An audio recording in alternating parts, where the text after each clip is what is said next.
You ready?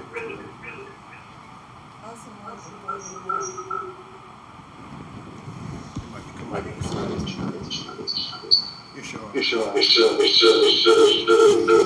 Okay, let me do this. Let me do this. Give me 1 second. Hold on. I can, because I'm on the. It was Oh, my okay. volume was on. Well, No, your volume has to be on, I yeah, it think. has to be. Yeah, it's mine.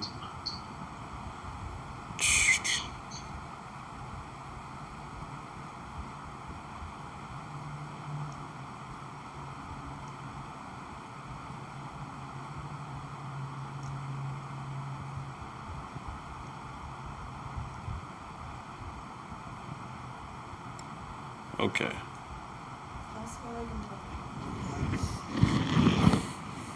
Okay, let's open up with prayer. Inshallah. أعوذ بالله من الشيطان الرجيم بسم الله الرحمن الرحيم الحمد لله رب العالمين الرحمن الرحيم مالك يوم الدين إياك نعبد وإياك نستعين اهدنا الصراط المستقيم صراط الذين أنعمت عليهم غير المغضوب عليهم ولا الضالين.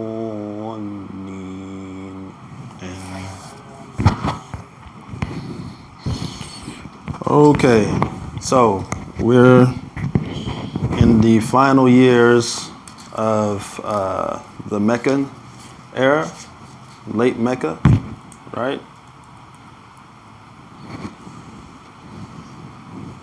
So we're in year 11 to 12, inshallah. Can we get a refresher by anybody about last week's discussion?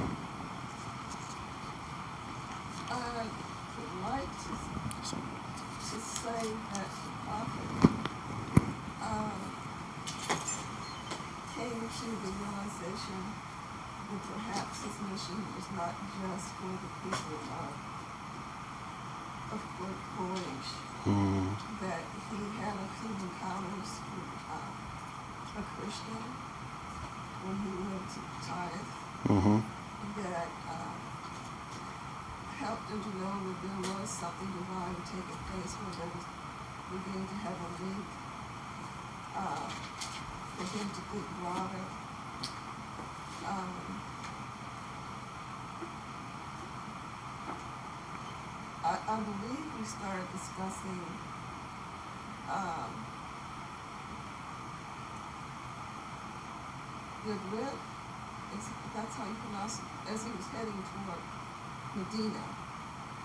Oh, Yathrib? Yeah, yes. So, yeah, we did discuss about the Prophet's hardest year of his life, or one of the hardest times and situations throughout his Seerah was that trial of Taif and being almost stoned to death by basically distant cousins, really. And over, several week period, right, of constantly being humiliated and shunned until it ultimately led to his having to flee bloodied. So that was one of the most humiliating times. But we also talked about, like you said, a Christian slave that came to him and recognized his prophethood, the jinn who came to him and recognized his prophethood, and how Allah subhanahu wa ta'ala made it clear to him that he's a messenger for all of humanity, all of creation, really. Not just the Quraysh, or not limited to just the Quraysh. It's much bigger than them. Yes. When he came back to Mecca, and I still think of his name, bin Abdi was the chief of another Arab tribe that gave him protection.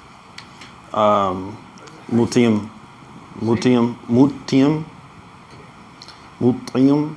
Yes, it's not the easiest name to pronounce, but yes, Mutium. He doesn't accept Islam, but he gives the Prophet his protection, right? And that allows him to come back to Mecca from Taif having had to stay outside of Mecca until he had some protection to come back in, because they would not allow that so easily. Okay, and we also talked about those that came from Yathrib, right? There were 7 amongst them that came from that area. We talked about the problems that Yathrib was seeing. So not only are the Quraysh in years of Jahiliyyah, but also Yathrib, what is going on? What is the scenario, the scenery in Yathrib at this time? Mm-hmm. The interfighting among the residents. They weren't as large a community as Mecca, but they had a great deal of animosity. It wasn't as if one major tribe would accept another, or one individual tribe would accept the ruler or the authority of any other. Yeah. Awaz. Mm-hmm. He named Karash. Two different names. Khazraj. Khazaraj. Yes, Khazraj. And then you have the Jewish tribes. Yes, the Jewish tribes. But all of these tribes, everyone is in constant warfare, right? And it's becoming very ridiculous, and I'm sure we can relate in America as our society is becoming very ridiculous in ways, right? Yes. Yes. And, people just want some sanity. They want some foundation, some understanding to stand on that makes sense, that is not kind of glorizing this barbaric nature that everybody is experiencing or kind of consumed in. And we see the same in nowadays, right? How we get so polarized on two sides of political spectrum that people's views just align specifically with the political agenda, and they don't think for themselves, but they go into the box that's created for them, so much so that they lose a sense of objective morality. And now morality is just created year after year, whatever suits, the party's favor. This is the same. I feel they have no accountability. I mean, it's absolutely ridiculous the things you're saying. Yeah. And it's oftentimes that Islam addresses it in a way that makes just perfect sense, and people who are consumed in this ignorance, and they hear that Islam thinks this about it or says this about it, and it kind of provides some stability and a foundation of objective morality from God that makes sense holistically, they tend to sway towards al-Islam. They tend to be in awe. They can't argue with it, right? When Muhammad Ali was talking about Islam to most of the people during the time, when he does his interviews, or when Malcolm X is talking about things and guidance that he received from the foundation, when he does his interviews, can't nobody argue with him.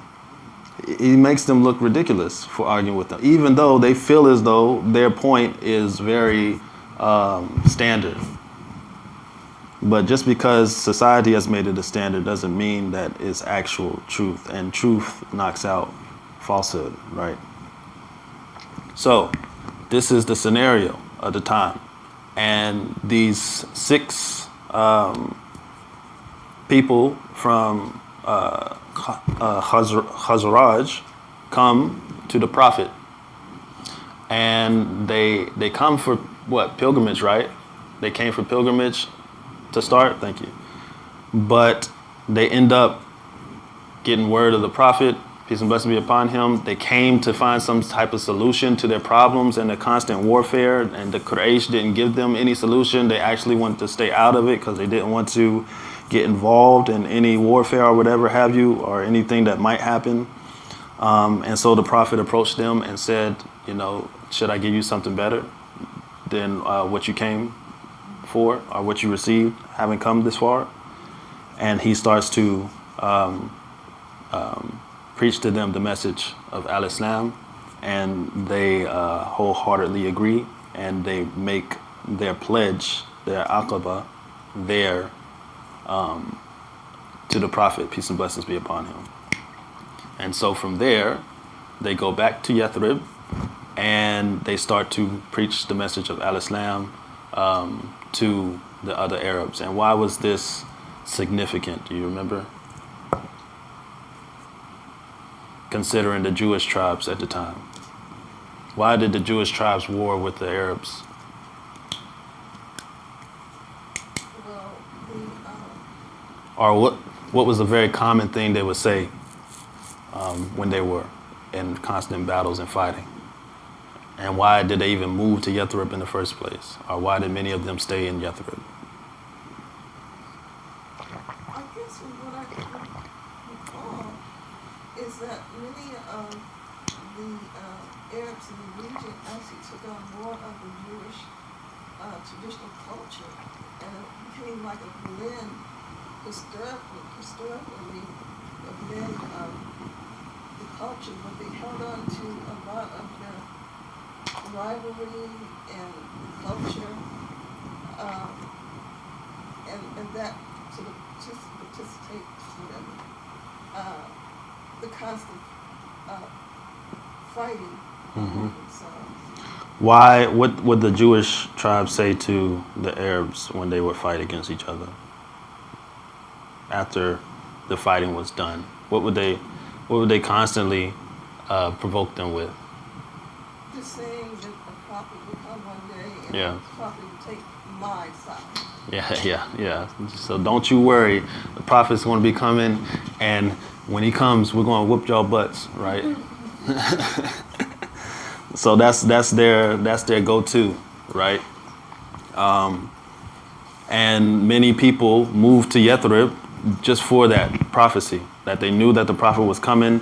The Arabs were here all the time. These are pagan Arabs at the time, and they would hear it all the time that the prophet's coming, this and that, the third. And so when they get word of Prophet Muhammad, peace and blessings be upon him, they find out he is indeed an Arab from Mecca.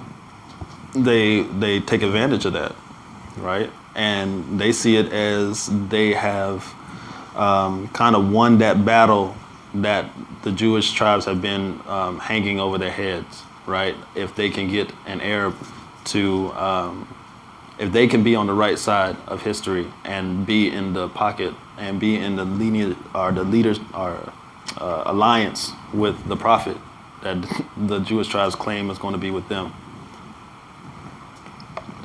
But they changed that by being the first to the prophet, peace and blessing be upon him. And so they go back to their people and they start to preach this message, right? And they start to get people converting to Al-Islam. One of those ways is, well, we'll go over that after we go over Isra and Miraj. Okay, so that's being set up in the background, right? And Allah subhanahu wa ta'ala is the best of planners. But what's happening in Mecca at this time, the Prophet, peace and blessings be upon him, has been widowed, right? Khadija has passed. He has no wives, or he is the sole provider for the family and all the needs or whatever have you. And many daughters at home, right? Many people in his household that depend on him and also help. So Khawla bint al-Hakim. Khawla bint al-Hakim Do we remember this name? It is the sister of Khadija, right? That's Khadija's sister, whom the Prophet is very close with. Khawla, she suggests to the Prophet to marry Sauda bint Zam'a and Aisha bint Abi Bakr. So these are two marriages that Khawla suggests to the Prophet. Sauda is a little older, not, she's about 30 years old at this time, I think, around that age. And she had made the pilgrimage, or the hijrah, the first hijrah to Abyssinia. And she was married, but her husband had passed in Abyssinia. And so she was widowed. And the Prophet, peace and blessings be upon him, was suggested her for marriage, and he accepted, right? She provided a maternal figure in the household of the Prophet, peace and blessings be upon him, and helps with his daughters, and even buries or prepares the body for burial for Zainab, his eldest daughter, after her passing.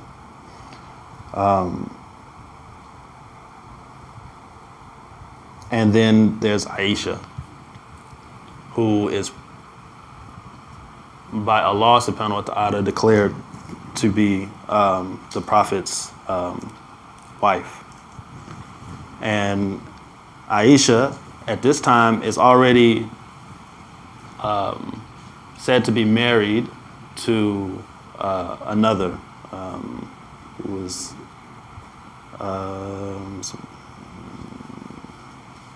Jubair,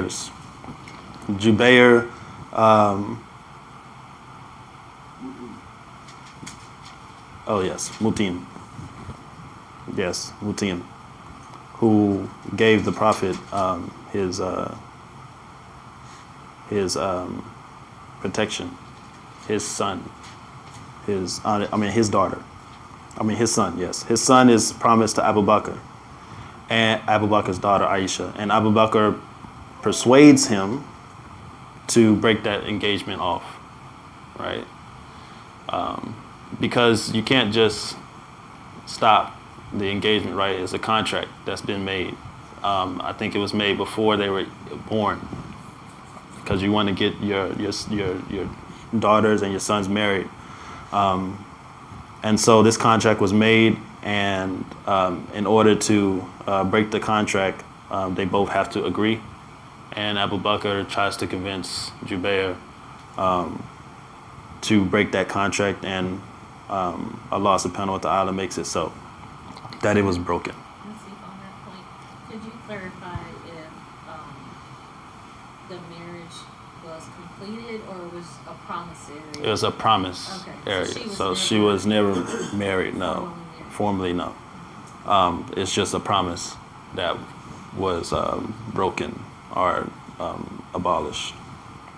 And you said that the sister-in-law mentioned this to the Prophet, or the Prophet was Khadija's given sister. this information? Well, Allah subhanahu wa ta'ala reveals it in the Quran that he is to be married to Aisha, right? So how did those two He sees it in a dream, and so she suggested to him. That doesn't mean he automatically goes with the suggestion, right? But he does see it in a dream that he is to marry Aisha radiallahu anha, and that is confirmation. that was his confirmation? Yes, that's confirmation for him that this is to be done, and so it was. He did get married to Aisha then. And then, we go towards the age of Aisha during this time. It's highly debated how old she actually was during the message. Some hadith say 9, Some say 6, and others say older, much older. And in the book, he lays out the facts from Yusuf's, from another scholar's standpoint, which is that based on contextual evidence of many other hadith, it places Aisha at a greater age than we normally have attributed to her.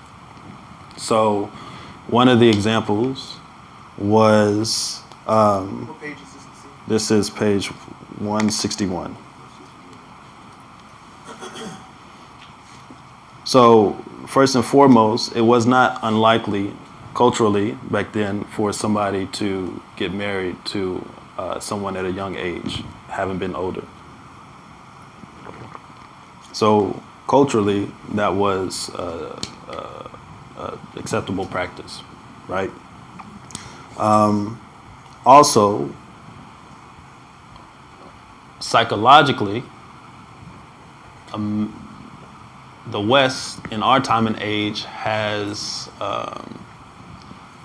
and he references a book that talks about this, but the West in our age has kind of constructed as a social construct the concept of childhood, right? Whereas back in those times, your childhood was over at around 8, 9 years old, and you're into adulthood or whatever have you, in some instances. And you can see how we take some of this to the extreme when it comes to creating morals where, you know, somebody will be 20 years old or 25 or whatever have you, and they'll say, oh, he's a baby, he's just a boy. They won't label them as a grown man or whatever have you. They'll see them as still a child at such a high age, and it kind of stunts our growth in some instances and cases as far as maturity goes and responsibilities. And we see that in society today, how you can be old and feel like you're still young and you don't have the responsibilities of being an adult, right? Or you still have this long life to live and you just do whatever in your early years. So he goes on to explain how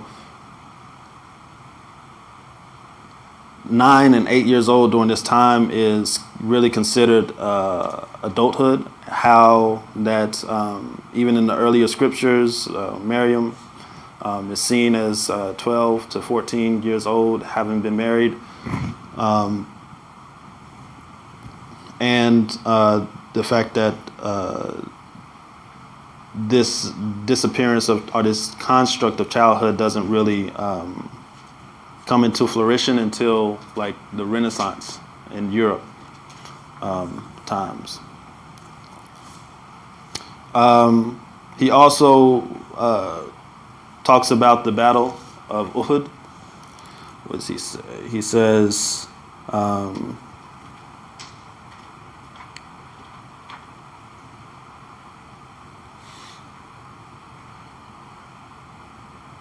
yes, the Battle of Uhud took place in the 3rd year of the Prophet's settlement in Medina.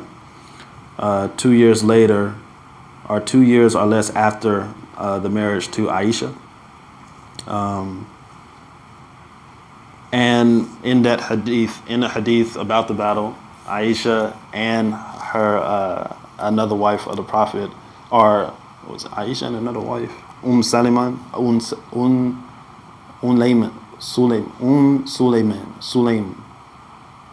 Sulaim, yes, another wife of the Prophet,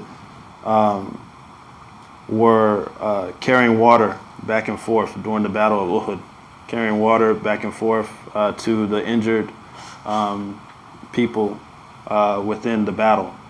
And the Prophet, peace and blessing be upon him, established that nobody can go into battle if you're less than 14 years old, and he didn't allow those, even men who were less than 14 years old, to go and battle, even though they wanted to. And so he's saying, what sense would it make for Aisha to have been, she would have been 11 years old at that time in the battle, joining him in the battle, on the battlefield. What sense would it make for an 11-year-old to be on the battlefield during that time, having the Prophet had these restrictions for the youth? And so with that adoption, some people place Aisha at around high teens, 19, 20, 18 years old at the time of marriage. And they have their proofs to support that theory. But whatever the case may be, we understand that marriage is not this as sexualized as we have made it, or relationships as we have made it in the West.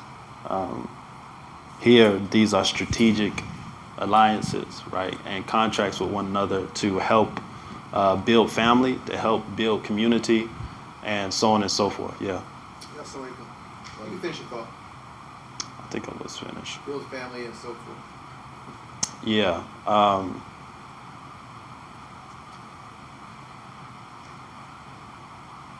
And yeah, so Abu Bakr, his best friend, right, that forms a relationship between them. Now he is his son-in-law, right? And many of these marriages have their strategic advantages, right? Yeah, I think if we zoom out and look at the divine role that Allah plays with her as the one who memorized so many of the sayings and doings, that's the advantage of her youth. Yeah. Like her, we overlook that. I mean, if she were much older, it may fit society standards, but her having that tender mind and being able to remember things, that's the beauty of her. Yeah, and that's another just ridiculous thing that I feel when people kind of use his marriage to Aisha as a means of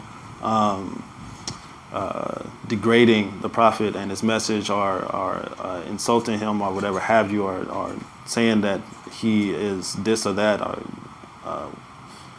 all their animosity towards Islam in general just because of this. And they use that, but they know nothing about the life of Aisha. They know nothing about her upbringing and how she has been a staple and one of the highest scholars in Islam. They know nothing about her household and how she loved the Prophet, peace and blessings be upon him. They know nothing about how she slept by his grave after death. They know nothing about, Aisha and her commitment and her strength and her personality that was not suppressed by the Prophet and their marriage, but only highlighted, subhanAllah. They know nothing about Aisha, but that's their whole basis of not following or not being aligned with Islam, subhanAllah. Because they're using today's standards. Yes, they use today's standards to judge, and that's the problem that we talked about with subjective morality. You're a prisoner of your time, right? And whatever's moral at the time is what it is. Hey, slavery is legal. That's what's moral. So it's moral for me to capture a slave and send him back to a slave master. You run away, and it's immoral of me to allow some slave to run away and not say anything, right? And that's the mindset that people are grown up with, and it can go the opposite way. It's moral for me to have relationship with anybody or anything that I want, and identify as a sexual being, and then it's immoral for you to dislike that or to say anything against it or to debate it or deny it or whatever have you, or not affirm it. So subhanAllah. But we have greater understanding. We don't nitpick things out of our seerah and our religion. We have a holistic concept that gives us a foundation to stand on for anybody that wants to come with any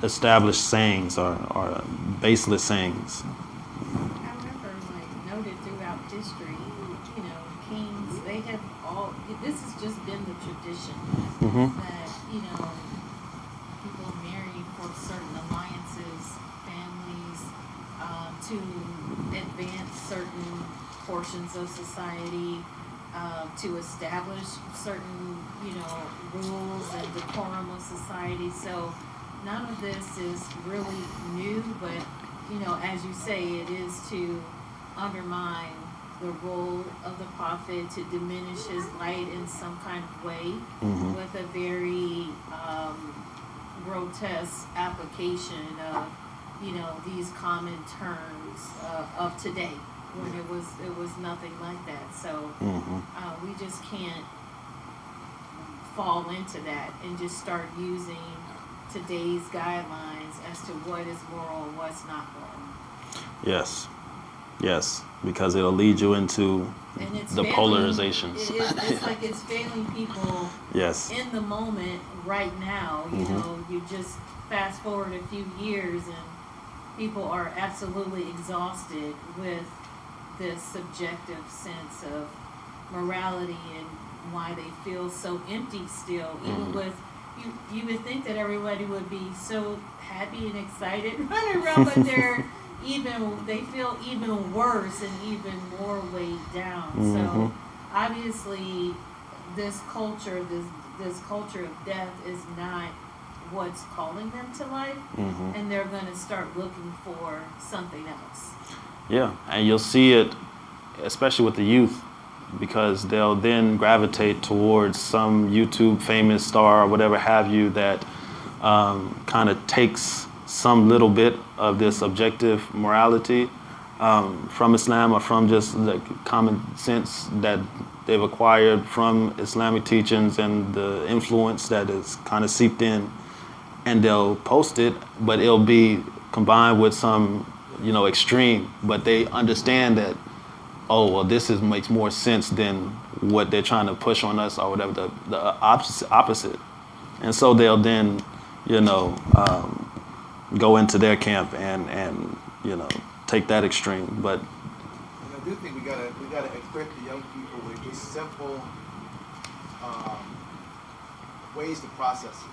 So the easiest thing for us to share is that Muhammad, peace and blessing upon him, was married 25 years to someone 15 years older.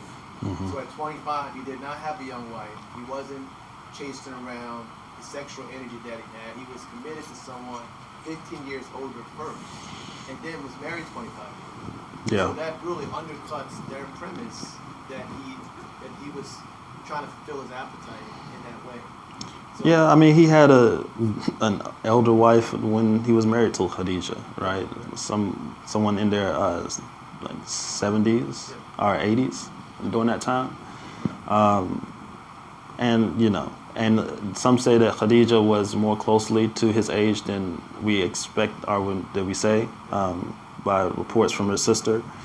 But There's another source that says she was about 28. yeah, about 3 years older than him or so. But regardless, he was in a monogamous relationship and happy, and it was the love of his life that he never was able to replace. And you know, when you study the Prophet and his story, nothing leads you to anything negative. It all leads you to positive, and you're understanding. But people don't do that. They nitpick what they want, and then they make up their mind for the rest. So, alhamdulillah. All right. So after these marriages, we then get into Isra and Miraj. Al-Miraj. Did you do the first Aqaba already? Yes, Last week? that first Aqaba was the six from Yathrib that came. And we talked about what was in that first one? Yes, yes, they came for Hajj pilgrimage, and they the Prophet, presented with them something that was better, and he explained to them the Al-Islam, and they made the pledge to the Prophet to uphold those standards of Al-Islam and to preach the message back in Yathrib in preparation for the Hijrah. Okay, so Isra and Al-Miraj, Al-Isra Miraj, the night journey. So it is said, and we have to take this into context as well. The Prophet is going through the most tumultuous time of his life, the hardest time that he's had in his 23 years of prophecy, the saddest year of his life, and Allah subhanahu wa ta'ala blesses him with this miraculous journey. So he goes on to explain how Abu Talib's wife, Fatima bint Asad, hasn't entered Islam few moments or a few years after the death of her husband, of Abdul Muttalib. But her daughter, Hani, does anybody remember her? I doubt. She was the one whom the Prophet wanted to marry, right, at a young age, but Abu Talib denied it. Before marrying Khadijah? Yes, before marrying Khadijah. But he would, they were close, they were still close, and it said that he went to her house to visit and ended up falling asleep. And this is where the Isra and Miraj is established, right?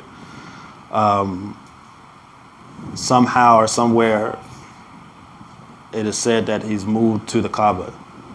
Now, some start with him being at the Kaaba, and some start with him being at her house, and then going to the Kaaba. Both are accurate. He could have fell asleep at her house and been taken to the Kaaba by Angel Gabriel or Jibril, and he could have been at the Kaaba. It's unlikely that he would just fall asleep at the Kaaba during that time. It's dangerous, but it is likely that he was at the house and was moved to the Kaaba after being awoken by Jibril. Yes. You showed that picture of how close they were to the Kaaba, and that they lived close to it. So Yes. that distance, if he was in somebody's house, that distance is closer to the Kaaba Yeah.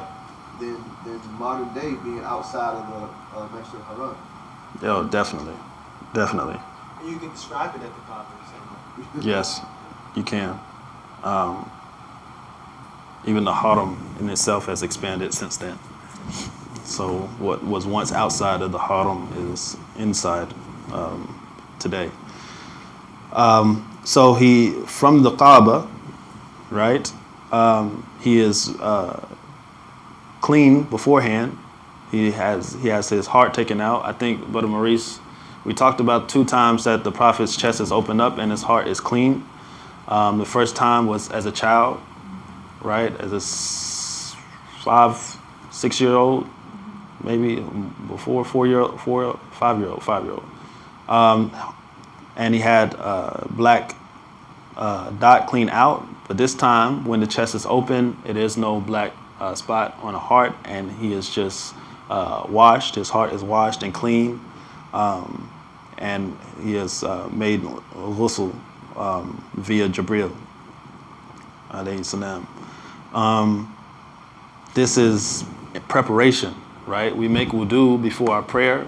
We prepare to be in the presence of Allah subhanahu wa ta'ala, right? And that's how we're supposed to think of our prayer, that we're in the presence of Allah subhanahu wa ta'ala, asking for assistance, making dua, and praying and reciting the best of verses, right? And the best of revelation and signs. This is preparation for his encounter and ascension in the heavens and towards Allah subhanahu wa ta'ala, and in the presence of Allah subhanahu wa ta'ala. And one must be clean for this. Even when people would go to war during this time, they would make ghusl before going to war, just so that if they pass or if they die, right, they're pure, right? They have their wudu. That was a common practice. And there's one instance where a companion didn't have the time to make ghusl, and he had rushed out of his house to join the war and the fight. And it was said that the Prophet said he saw the two angels come and prepare his body with ghusl, to prepare him for the grave, mashallah. And so, and even when we pass janazah, we prepare the body by making the ghusl and getting them ready for the grave and that eventual ascension. So he's prepared, and then he meets his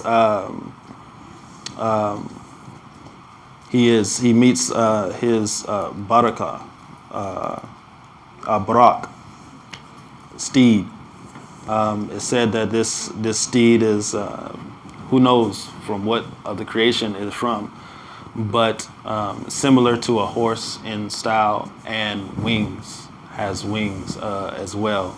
And the Prophet described it as wherever he stepped, or however far your eye can see, each step was the distance that Barak was able to go and to travel. So with speed and haste, he was able to travel. And from Mecca, they eventually get to Jerusalem, right? And during this time, prayer is not formally established yet, right? The 5 daily prayers is not formally established. They're still praying to Jerusalem in that direction, right, of that holy place. And it was there where he first passes the grave of Musa, alayhi salam, and he sees Musa praying in his grave, subhanallah. And he moves on, and he gets to Jerusalem, and he encounters all of the prophets. He encounters all of the prophets in Jerusalem, and he leads them in salah. He leads them in prayer. And one of the significance of this is that each prophet has their congregation, right? Has their people that they are over and that follow them. And for every prophet to be then led in prayer by Prophet Muhammad, peace and blessings be upon him, shows that this is a religion for all of humanity, right?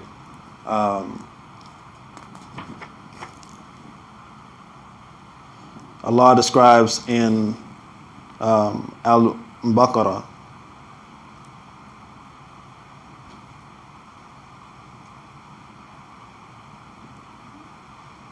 one second, wait, it's not that one.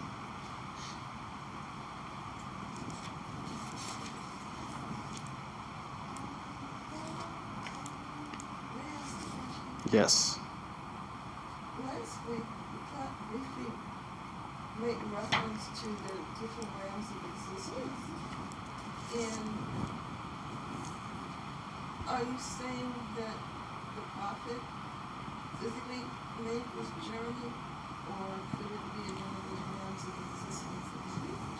Yeah, it's spiritual, like a spiritual journey. Whereas some say that his actual body went, others say that his body stayed, and spiritually he went. I think I don't have to make sense out of it from my own understanding, but regardless of the matter, he made this journey, and it was solidified in Allah subhanahu wa ta'ala's revelation that he took this journey in a sort of a spiritual ascension, right?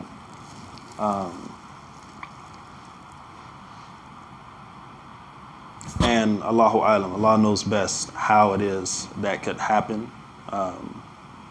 But spiritually, it's easier to understand, but we don't have to understand it. It's not dependent on us and our comprehension. Yeah, I don't think it's, to me, I never thought that is far-fetched. Yeah. Because, I mean, I have very vivid dreams, and I'm in various places. So, who's to say that Allah doesn't allow the prophet to just recount every detail? Like, most of us wake up, if you don't remember in 5 minutes, it's gone. But if he remembered every single thing and everything he experienced, that is no different than Allah just allowed that to happen, whereas most of us don't remember our dreams that way. Yeah. So it's not. And even Allah subhanahu wa ta'ala in the Quran describes how he takes our souls once we sleep, right? And they're ascended into the greatest levels of heaven, and they're brought back, right? And placed back.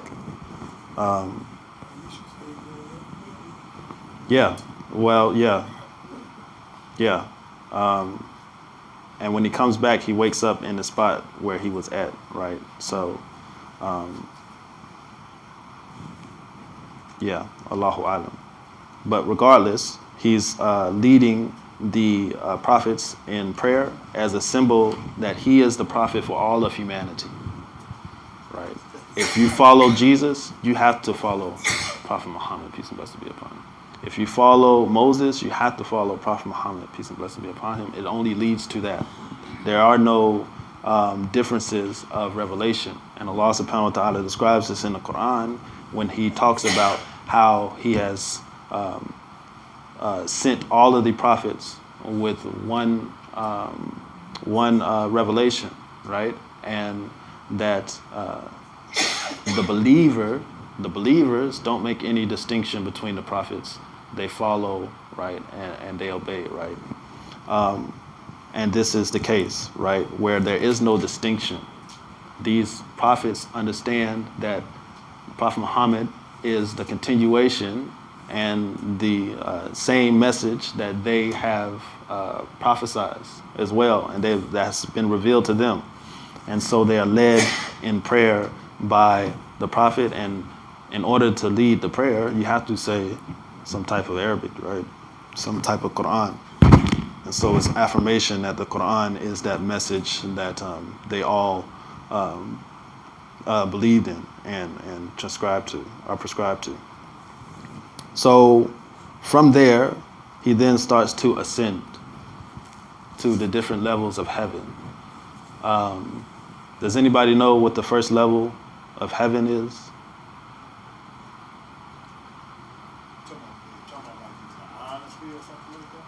The what? The ionosphere? Are you talking about that level, or are you talking about who he met at the level? Not who he met, just the honest, like that. What does it consist of? What does the first level of heaven consist of?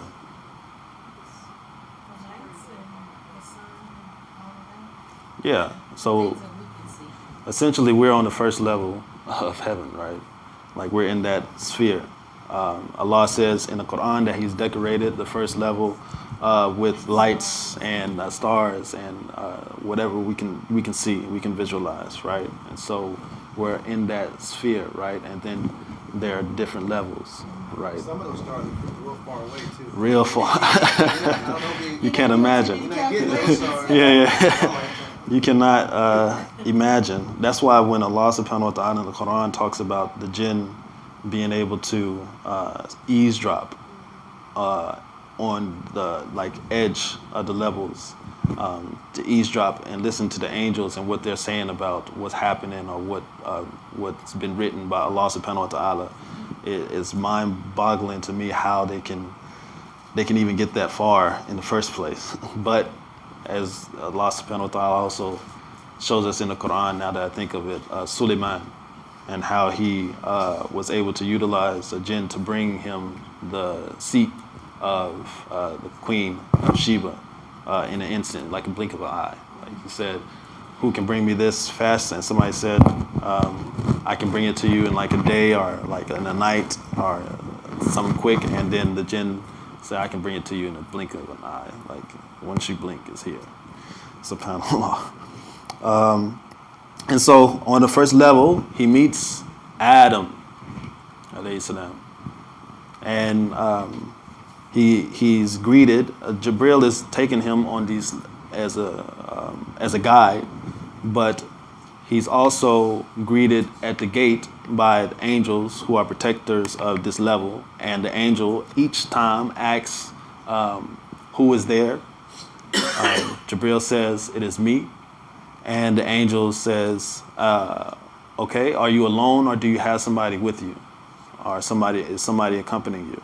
And Jibril says, the Prophet of Allah, sallallahu alaihi wasallam, is with me. And they are let in. This is at every level, right? And the first level, he meets Adam. And he greets him, Assalamu alaikum Abu Adam, right? His Father Adam. And Adam on that level shows him the believers who will be in paradise, and he also he starts to weep because he sees all of his children that will be in the hellfire, right? So he is joyous of seeing the believers on the right side of the Prophet, peace and blessings be upon him, that will be entered into paradise, and he's also saddened by seeing all the disbelievers on the left of the Prophet who will be companions of the fire. And they have their conversation. Allah knows what else is said, but that is what the Prophet, peace and blessings be upon him, relayed to us. Then on the next level, goes through the same gate of protection, and then he's greeted by John and Isa ibn Maryam, John ibn Yahya ibn Zachariah. And they're both on that level, and they have their conversations as well. One of them being that Isa relates to the Prophet, peace and blessings be upon him, that he'll be, that first they say that they're followers, right? That they submit to the fact that Allah subhanahu wa ta'ala has blessed the Prophet with leadership, and they're followers of the Prophet and his message. Then Isa relays the fact that he will be coming back to earth to profess the message of Islam. Allah subhanahu wa ta'ala will send him back, and he will then kill the Dajjal, what we know as the Dajjal, the one who will claim to be God on earth. And Jesus is said to be coming back and to distinguish or do away with the Dajjal, right? And then there are different theories as to whether this is subliminal or metaphorical or whatever have you, from a multitude of scholars. I think Imam W.D. Muhammad says is metaphorical, but there are also other scholars who say that as well. And then there are scholars who say that this is legitimate, or this is actually going to happen, and this is a prophecy.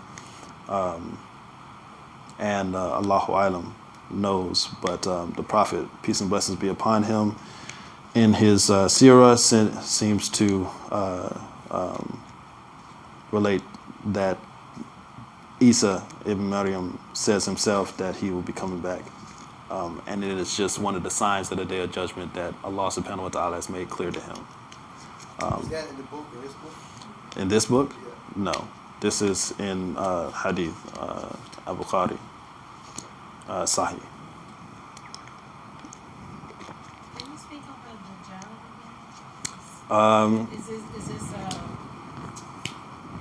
concept of like a false prophet, or a false message that will be distinguished where truth will be made known? The Or prophet what is talks it? about him in the hadith, and he describes him as somebody who has he has one eye, one working eye, and then the other eye is like kind of grape-ish or whatever have you.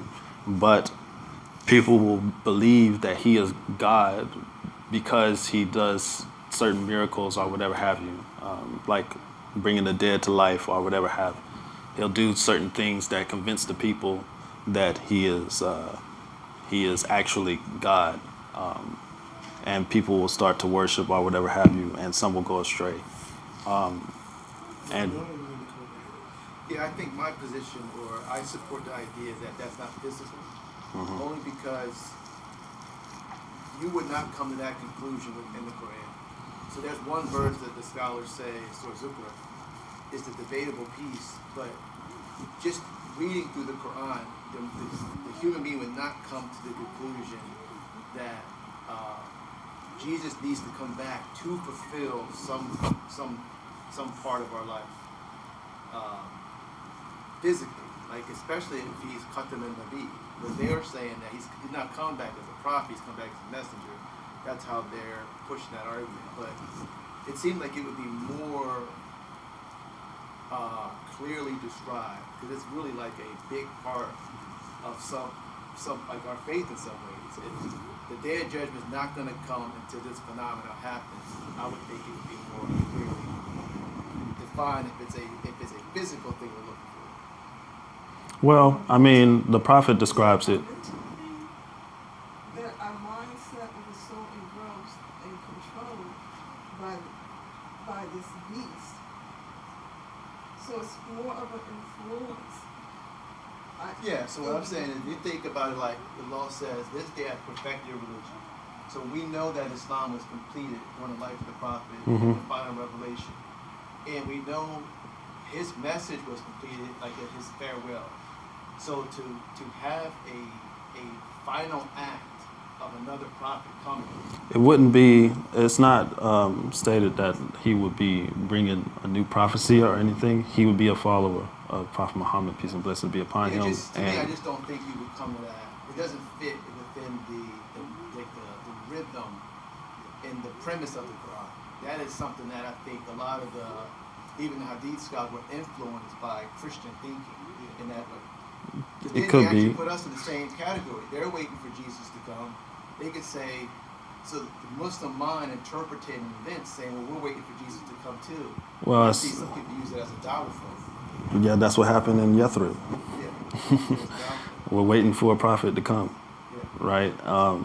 And that prophet's going to be with the Jews. No, that prophet's going to be with the Arabs. Who is that prophet to come, right? Nobody really knows, and really it's just hearsay for them, but it comes into fruition, right, in a way that they didn't really know or they couldn't predict how it would come, right? So Allahu Alam knows how this would come about. I would say that when the Prophet, peace and blessings be upon him, describes the signs of the Day of Judgment, many have already come into fruition that we can see clearly. That during that time, nobody would know what he means by the Arabs will compete in building the tallest buildings or whatever have you. But we see these things today, and they're kind of miraculous if you think about maybe 20, 50 years ago when it's nothing but desert land and nobody can predict that even happening then. So, yeah. So, following that train of logic, what do you think the significance is of Jesus not having been sacrificed? Because there were many prophets that were actually killed by their people. What do you mean, like not like the was fact crucified? where it says that he was crucified but we perceive it not? No, that he was essentially it seemed like it was him, but it wasn't actually him. So I would look at it as the Quran describes what Allah wants us to focus on. He doesn't give us all the details. He just says they killed him not, describing retorting the Jewish people. So I don't think it's really a priority for the Muslim thinker to try to say, okay, did his soldiers, is he suspended in heaven? Did he go back? I just don't think that's important. But I think for a lot of people, it's the fact that he was, because like I said, there have been prophets that were killed, and it did transpire that they were killed by their people. But Jesus specifically was told that he was not great. But then I guess it leads the question of, so then for what reason was he not? A lot of people do believe that's because he was going to return at the end of time, and therefore he's not actually dead because he will be returning at the end of time. I would look at it the opposite and say it's for us to have faith in the unseen. Because if the law does not put a lot of emphasis on the details of it, he's telling us, he says that they perceive not, but they have nothing but projection. So he's telling me as a reader, I'm not giving you all the details. Like I don't outline his birth the way that it's comprehensible. I have to trust along that case. Well, that's not what I'm saying though. What I'm asking is there, are you saying that there is or is not significance in the fact that he was not? So we don't know. We really don't know. Like we know that there was some figure that was on the cross. We just don't know the details. But we know that it's not him. Okay, but if it's not him, it doesn't change. Like to me, it wouldn't change how I should look at it. Like I'm not waiting for him because it wasn't him. Yeah, I don't think any Muslim should be. Yeah, I would look at. I don't think anybody's waiting, or any Muslim. I do think scholars some. do that though. Yes, say they do. The reason that we're saying all this, that we're waiting for the Dajjal to come to reconcile what we're seeing in human life. Yeah. And to me, that would be counterintuitive. So why waiting? Why did you keep waiting? No, it's saying that some people just people do that. Like they just and they absolve themselves of the responsibility to be Muslim and to actually have an impact on the society that they live in, right? Not waiting and not depending on something else. I would say getting But what about to Muslims? I'm talking about Muslims. I would say getting to Sister Zahira's point, if it's a concept, the Dajjal is already here as far as a mindset of, the culture, the death of the spirit, all of that is already happening. It's just expanding out where there's a lot of false worship.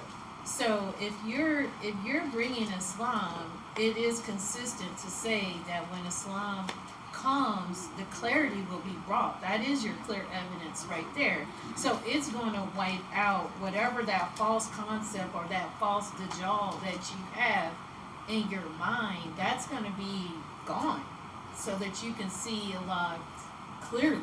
So it's kind of, to me, it's like being caught up in the physicality of it will really kind of, I don't know. I mean, we're talking about things on a different level than just a physical event. Because even Allah says, they thought that they killed him, but I raised him to myself. So if that's the case, then he's saying, I've already relieved any suffering, or, he says with me, I've already given him his benefit. So you can think whatever you want to think. That's just another false worship. So to get this from the Prophet and his descriptions of these conversations that he's having, or of the Day of Judgment, what he knows or what's been made clear to him in revelation or unrevealed revelation. So there is that aspect. However, I think both can be true. That we do see Islam as a continuation of the message of Isa, and it puts the Bible into its proper context, right? And we also see how it has the power and it has the ability to distinguish falsehood throughout the land, or whatever false concepts or soothsayers or sorcery, whatever, throughout the land that may come about, right? But there's also evidence that since Jesus was not killed, that everybody has to die and be raised back. So he has to be sent down to be raised back. to pass and be raised back or whatever have you. I think that what I try to do for myself is I don't try to limit the seerah or limit my understanding of Islam to my own, what's it called, conceptualization, right? That my brain cannot conceptualize or fully encompass the ability of Allah subhanahu wa ta'ala and his creation. That stranger things has happened, that stranger things will happen when this happened, when Isra and Miraj happened. When Abu Jahl saw the Prophet and he woke up, he's like, and he hears the Prophet and what he's saying, he's like, okay, would you hold on a second? Abu Jahl is the enemy of Islam, one of the worst enemies, probably the worst enemy of Islam. He says, could you hold on a second and would you repeat what you just said to me, to everybody when I bring them here to listen to you? Right? He's like, you sound crazy. You went to Jerusalem and you did this and that or whatever. You sound, so I'll bring everybody to you and you can just repeat what you just said to me, right? And he can't conceptualize that this will happen. Most of them can't conceptualize a hellfire or whatever have you.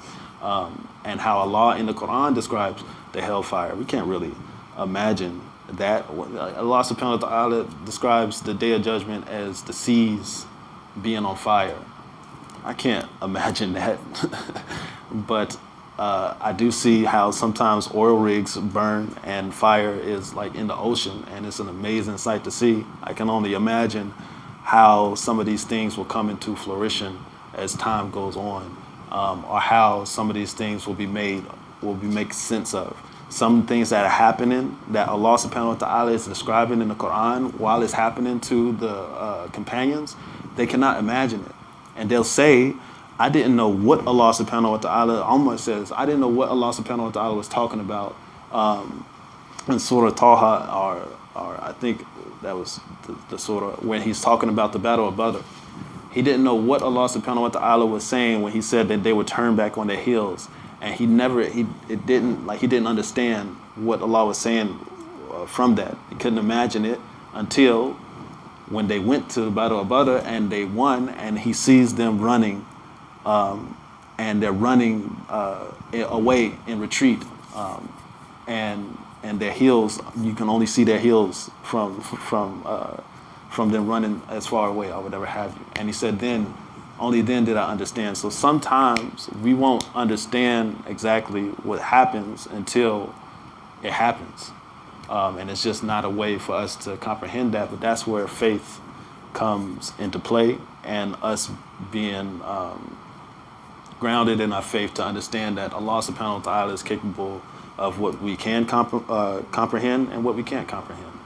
Right? Isn't that the nature of prophecy, though? That's, yes. It would just be someone who's very gifted at speaking if everything that you said was what you see and what you have concept of. And so the prophecy is going to be something that you were not aware of. Yes. It just kind of confirms that Muhammad was not just speaking of himself. I don't think this particular event or this hadith, I don't think it should be an issue of faith or non-faith. No. It's a dispute about it. Yeah, It wasn't actually even, some of the most famous hadith scholars don't have this Yes. in their Yes, I said that. narration. So I wouldn't look at it, and I would say it's not, it shouldn't be a wedge issue for Muslims. No, it's just a difference of opinion. Muslims who believe he's coming back physically, mashallah. It's just a difference of opinion. When somebody has a difference of opinion, that means that there evidence on both sides that you cannot deny or use to subtract from another's, but you have your different proofs. And that is a mercy within Al-Islam as well, right? But it shouldn't matter to us. During the teachings of Muhammad, he emphasized the various influences that we're subjected to. So maybe in prophecies that we need to be more toward the reality of the influence, the seeing some physical manifestation. Yeah. Yes. Yes. You always have to look at the. You always have to be able to relate something to your time, and be able to relate the knowledge behind certain instances and things within your time, right? That just goes without saying. Some people take the literal so much so that they neglect the spiritual, and some people take the spiritual so much so that they neglect the literal, right? But there needs to be a balance, and Islam is a balanced religion. So he goes on to the third level. He meets Joseph, and he describes that Joseph was given. It seemed as though he was given half of beauty, right? Because he was so beautiful when he saw, subhanallah. And he continues to ascend, and he ascends all the way from Enoch to Aaron to Moses, and then to Abraham. And he greets Abraham as his father again, right? Angel Jibril says that, and here is your father Abraham, right? So coming full circle, right, from start to finish, and Abraham being the finish is the culmination of those, Abrahamic religions, right? That one faith, that one message that was started with. It started with Abraham, but Abraham is the father of all to come, and the builder of the Kaaba. So it is said that this ascension is straight from the throne of Allah subhanahu wa ta'ala is directly above the Kaaba, right? In ascension, and Abraham is the creator, him and Ishmael, the creator of said Kaaba. Allah describes this journey in Surah An-Najm. If you have time later, you just read it, and it's just a beautiful, it's beautiful surah. I think some years ago I read it, and it was just so captivating that at the end of the surah is a sajda, right? So if you read it, by the end of the surah, the last verse, you make sajda, right? And just reading it on my own, not knowing, I just felt an inclination to make sajda, right? And that's how beautiful that surah is, in this description and of the journey and description of the Prophet and what he means to us as human beings, mashallah. And it's a beautiful surah to memorize as well. So, wa alaikum assalam. I don't know how to put the question, there's my hand up for the question, but whenever, if I get a chance before we're done, I wanted to say something. Yes, please, ask. Go ahead, sister. Oh, well, I wasn't comfortable with how we left the discussion of the Prophet Muhammad and, his wife, especially Aisha, because I feel like we can say a little bit more. We can say that, that from all of his other actions, he extended the rights of women.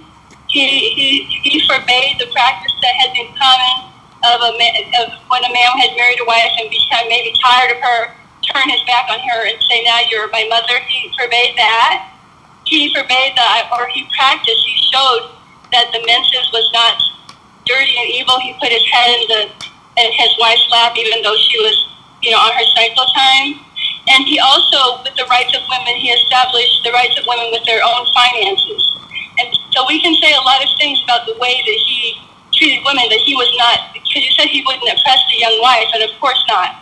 So, and also that he had, I think I read in the commentary, Yusuf Ali, that he had 100 wives, but he didn't consummate the marriage. It was orphans and other people that he took care of. And I think that we can say that when we put all of that evidence together and line it up to people who want to make, criticism, say that we don't believe that from all of the information that he, I don't even personally believe he consummated the marriage with the young wife until she was of age or of a desire to do that.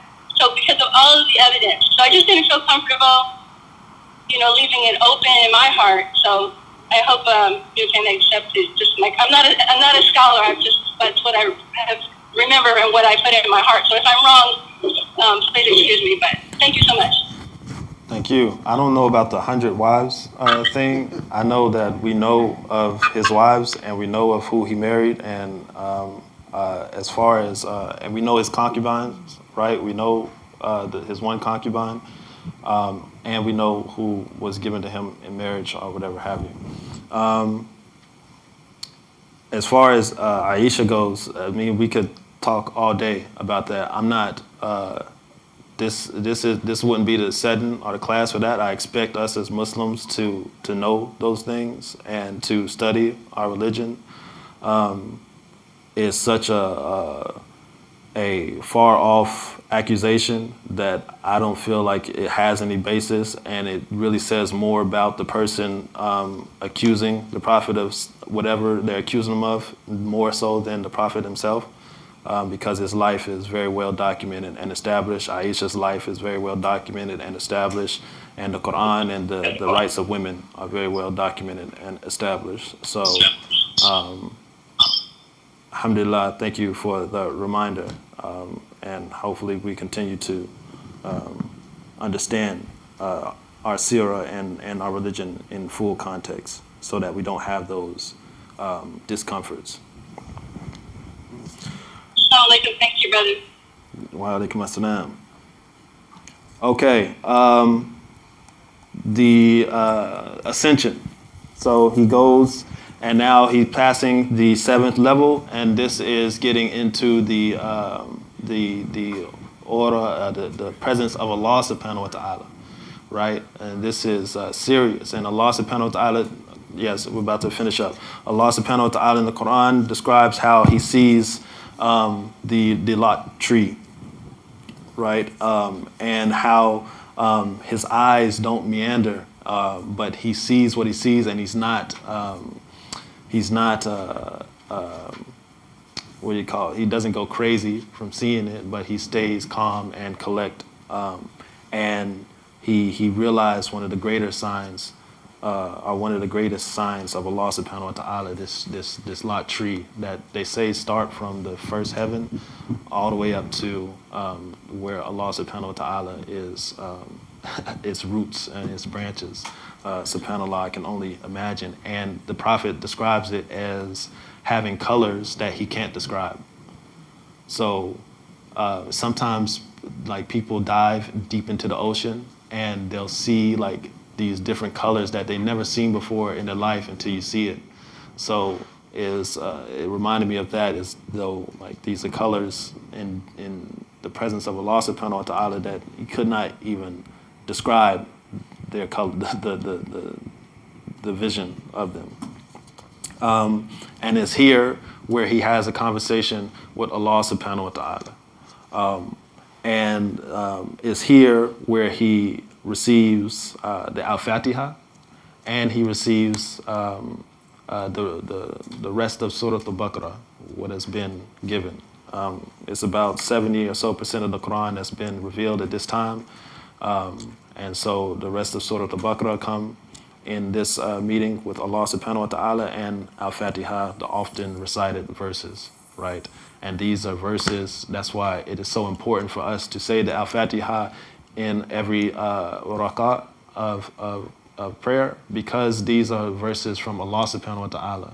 And if Allah subhanahu wa ta'ala gives you a dua to say, subhanallah is just going to be the best of dua. And how does the Fatiha start off? How every dua should start off is praising Allah subhanahu wa ta'ala, acknowledging his attributes that he has allowed us to know, and then making dua for ourselves and asking to be on the straight path and not to be of those who are lost or go astray or earn wrath, right?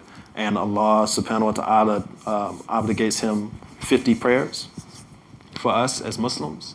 And so he accepts that, and he takes it, and he goes back, and he ascends to the different levels, right? But once he gets to the level of Musa, alayhi salam, Moses says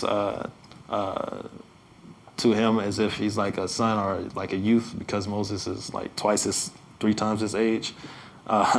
And he says to him that I know, my followers, Bani Israel, I went through this with them.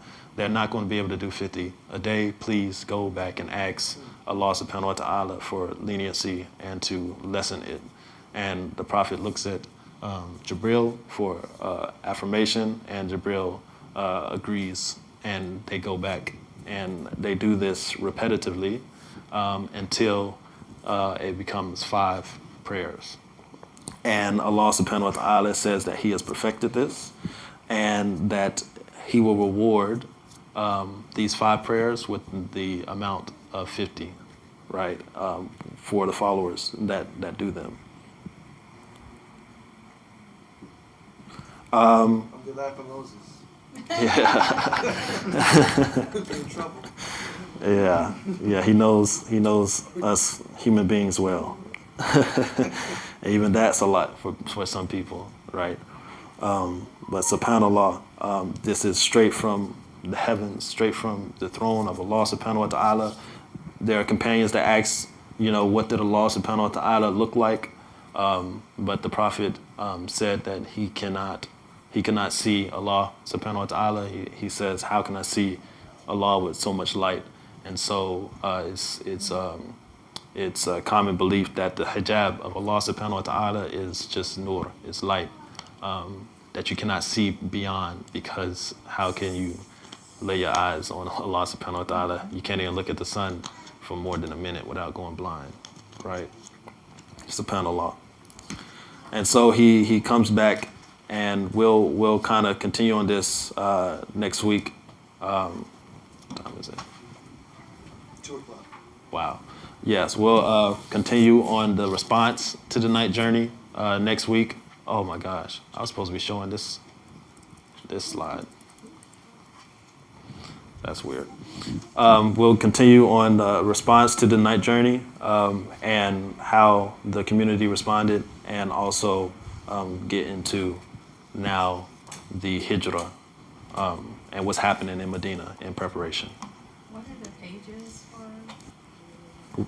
We're on, next week will be page 166, 11.4. And we'll see how far we can get from there. Do you think next week you can touch on why? Actually, next week, will I be here next week? Okay, not next week, the week after next. Why there's three established prayers, daily prayers for the Jews instead of 5? That's from Moses. That's You said you didn't have nothing to do with that? What are you saying?